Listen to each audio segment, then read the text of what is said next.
Hello, my name is Monelwa and welcome to my YouTube channel. So I'm just going to get straight to the point. So in this video, I'm going to share the steps that I used when I bought my second-hand car. And in the last section of the video, I'm also going to share the monthly costs that are related to the car that I currently own. So number one is to set up a budget for the amount that you can afford to pay for the car every month. So this includes your installment, your insurance, petrol, and possibly a tracker, but we'll get to that later on. So you need to set an amount that you can afford. Let's say maybe you can afford 5,000 rands per month. So you don't need to go for a car that's gonna cost exactly 5,000 because with the interest rates and everything. So if you can maybe afford 5,000, you might just want to go for a car that costs maybe 3.8 or 4,000 per month, excluding of course the insurance, the tracker and everything else.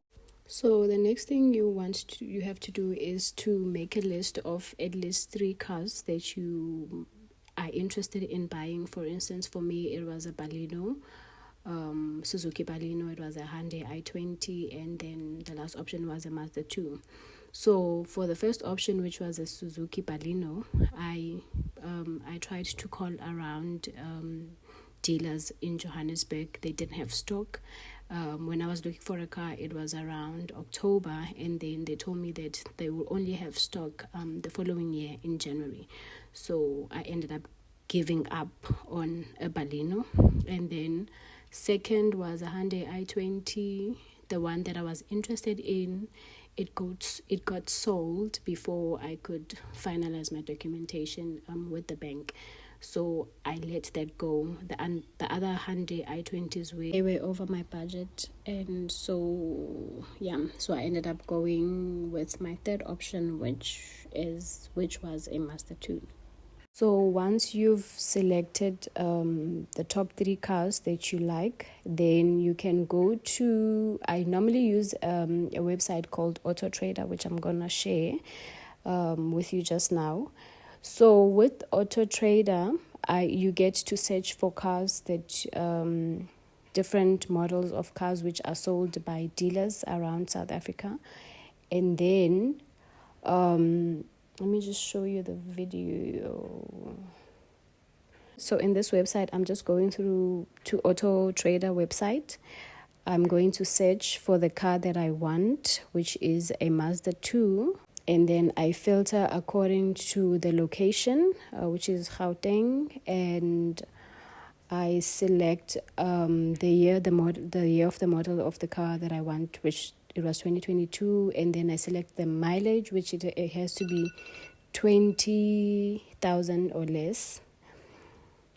And and then I filter from lowest to highest, and then you can see the list of the cars that are available on Auto Trader.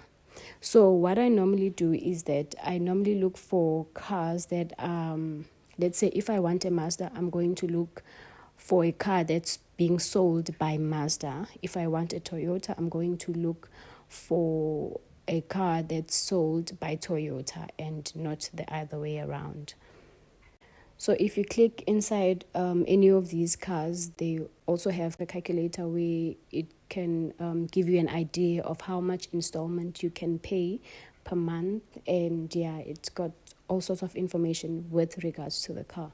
And then once you have decided, like from those top 3 cars that you selected, and then you've decided maybe which car exactly that you want, you can visit 3 dealerships, at least 3 dealerships. It can be more than that. So you can visit the dealerships to check the car, or you can ask them to bring the car to you. Since I'm working from home, they were able to bring the car to my place, or at your workplace. If you are at work, they can just drive the car to where you are, just to show you and everything like that, and explain the whole process to you. So at least visit 3 dealers or view 3 cars and then make your decision from there. That's what I did. And then from the cars that you have viewed, you can try to negotiate a better deal. Of course, I'm not so good with negotiations, but I did try to negotiate something with one of the sales guys.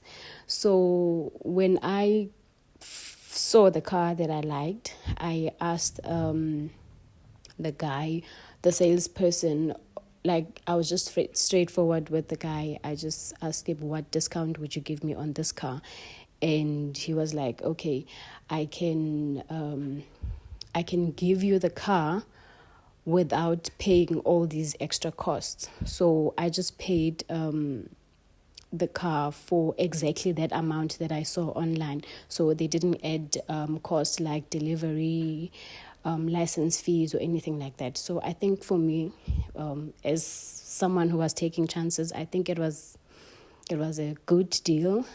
Once you've negotiated that deal with the sales guy, ask for a quotation. So this is what I did, which I asked for a quotation from the guy. I don't send any of my documents to them.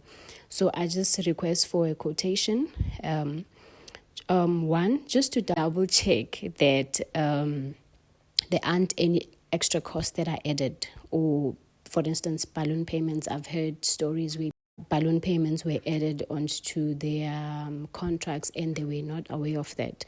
So for me, I just asked the sales guy to send me a quotation. Then I can look at it.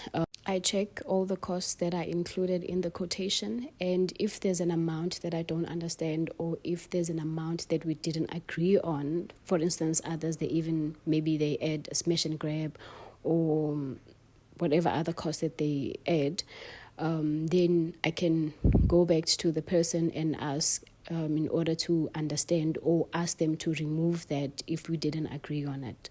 So yeah, so a quotation helps you to see what other costs are included, whether you agreed on them or not.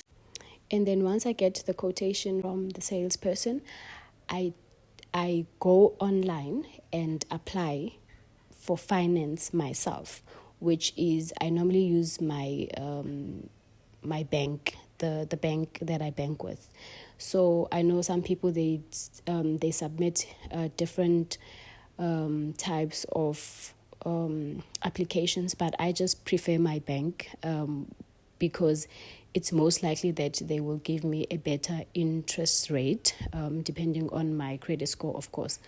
So I just send the application to my bank and apply based on the amount that I'm seeing on the quotation, right? So, and then from there, the bank will communicate with me, so they don't include the salesperson. So when I bought my car, it was last year, 2022 November, the interest rates were going like up for the year. So I decided to go for a fixed interest rate because I knew that there's likelihood that they might continue to go up. I think they've already gone up like twice or 3 times since November last year, if I'm not mistaken. So I decided to go for a fixed interest rate, even though it was more than the variable interest rate, but I still went with it because either way I had that intuition that they will still continue to go up. So yeah, I went for a fixed one. So you can just look at the economy at that particular moment, then it will help you decide whether to go for variable or a fixed interest rate. So once you sign those documents and you send them back to the bank, and obviously they will contact the dealer to let them know that everything is fine, and then you can go pick up the car or collect the car whenever you want to, or whenever the car is ready.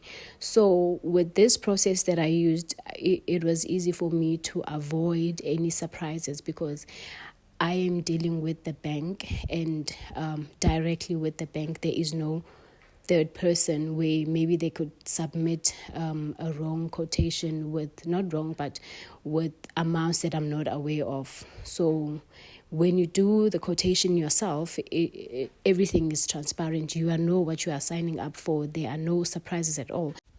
So I always ask the salesperson not to do any application under my name, and I don't send them any of my documents. They could request for my payslip, they could request for my ID. I don't send them anything. I just request for the quotation and then take the quotation to the bank, apply online. I communicate with the person from the bank, and then once everything is sorted out, they will contact the dealer and let them know that this finance has been approved, and then I go to the dealership to collect the car, and that's just the smooth process.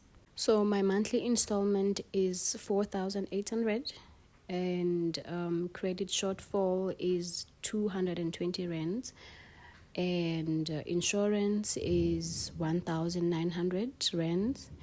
The tracker that I use is 219 rands.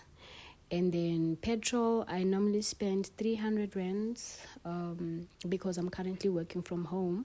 So I just drive on weekends most of the time. So 5 days a week, I'm at my place. But if I were to drive to the office 5 days a week, I think I would be spending around 2,000 per month. But currently, I'm working from home, so I spend roughly 300 or less than that. The total amount is 7,439 rands. So that's how much it costs to drive a Mazda 2 2022 model in South Africa. Well, that's for me, not in South Africa. That's for me. And I bought it last year. Obviously, the price, I think prices are a bit high. They were a bit higher due to these interest rates going up and up and up. So bear in mind that these are my costs. You might get something different, probably something higher or something lower, depending on your credit profile, right? For instance, my insurance is 1.9 because with my previous car, I had done 2 claims in 1 year. So I think they might have flagged it maybe as a risk because I was still a learner driver. So it's a bit high because of that. And so those are the things that you just need to take note of. And lastly, I think there's nothing wrong with buying a used car as long as you buy from a reputable dealer. Like I said, if you want a Mazda, go to a Mazda dealer. If you want a Hyundai, go to a Hyundai dealer. And if the car gives you problems, you can still take it back to the dealer. So that's one thing. My car was in, when I bought the car, it was in 15,000 kilometers, which was a 2022 model. But for me, I think that was still fine because my target was between 15 and 20,000 kilometers for the year. So it was still within my range. So I bought the car in November 2022. So now it's February 2023. And in December, I drove from Johannesburg to Free State, and then from Free State to KZN, and then from KZN back to Johannesburg. That was in January when I came back to Johannesburg. And then in January, I drove from Johannesburg to Eastern Cape, which is like 700 or 800 kilometers, and the car is fine, it's doing well. I didn't have any issues. So you just need to make sure that you buy from a reputable dealer, and then it's a low mileage car. I think those were the things that I was looking for in a car, and it's perfect. To close off, thank you for watching my YouTube video. About information out of it, and please share your experiences as well in the comment section. I'd love to know your experiences, or if you are planning to buy a car, or if you've got any questions regarding the process that I used.